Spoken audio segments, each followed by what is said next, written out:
Is liberty dying where you live? Escape to Keene at freekeene.com. Hi, Mr. Cleveland. I've got 3 complaints here. One alleges a Class A misdemeanor for disorderly conduct on July 1st. The allegation is that you knowingly refused to comply with the lawful order of a police officer, Trooper Gazer, remain from a public place, area near Autumn Leaf Apartments. There's also disorderly conduct charge of acting as an unauthorized person, entering or remaining in an area closed pursuant to RSA 644:24 A and B, near Autumn Leaf Apartments after receiving a lawful order to leave, given to you allegedly by Trooper Gazer. Those are alternative theories. Yes, I was going to say they sound like the same thing for the most part. And there's a resisting arrest charge allegedly interfering with Trooper Gazer, who was by pulling away while he was seeking to effect your arrest. These are Class A misdemeanors. You're pleading not guilty to all of them? Yes. Are you going to apply for an attorney, hire your own, or represent yourself? Represent myself. Okay. These are serious matters. You might want to reconsider that. And it's up to you. If you want to change your mind and apply for counsel, you have to come in and do that. Okay.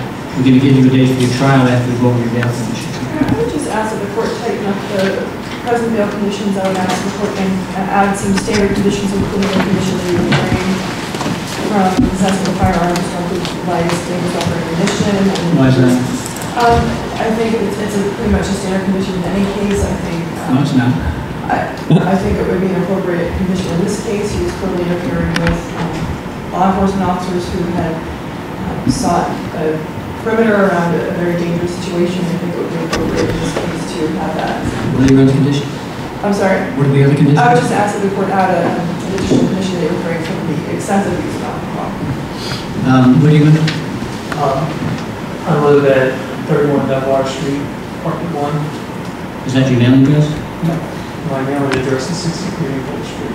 Pardon? 63 Emerald Street. Is there a box number there? 458. 458? Now I respond to the additional bail conditions. So I object to both of those. At the time of my arrest, it's not been alleged that I'm a violent person at all. I have no criminal record. I've never even been accused of assaulting or attacking anyone else. In response to the allegations of a dangerous situation, I was there acting as a role of observing, acting as a mediator. You don't have to talk about the situation if you don't want to, because that's what the trial is going to be about. If you want to say anything, I could use that at the trial. So you have to understand that before you speak.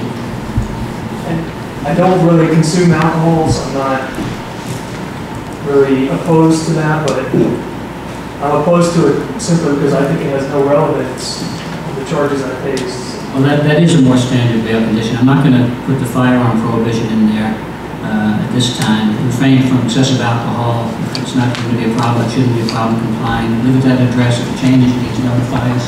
Understand that? Do you have a valid driver's license? I do. Say yes? Yes. If you don't have it, you have to drive if you don't. So the trial date will be December 30th at 10 o'clock.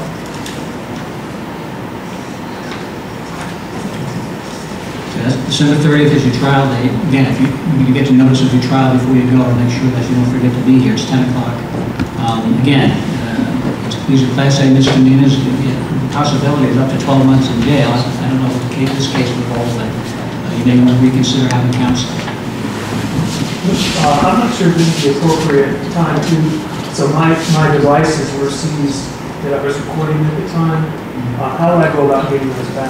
Well, you can file a motion, and there's a way to, depending on, I don't know what you're talking about specifically. You don't have to tell me now.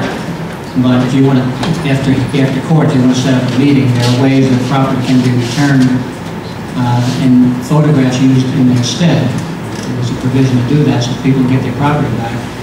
I don't know how important the actual equipment is to the state's trial. So you can file, if you can't reach an agreement, you can file a motion and we can have a hearing. Okay. But I don't think she has any time right now. You might want to set up an appointment and we'll talk about it later. All right, girl set. We'd like to invite you to visit freekeene.com. FreeKeene.com features audio, video, and blogs chronicling the transition to a voluntary society. FreeKeene.com also has comments and discussion forums so you can be heard. FreeKeene.com. I should be in Keene, New Hampshire with the Free Staters.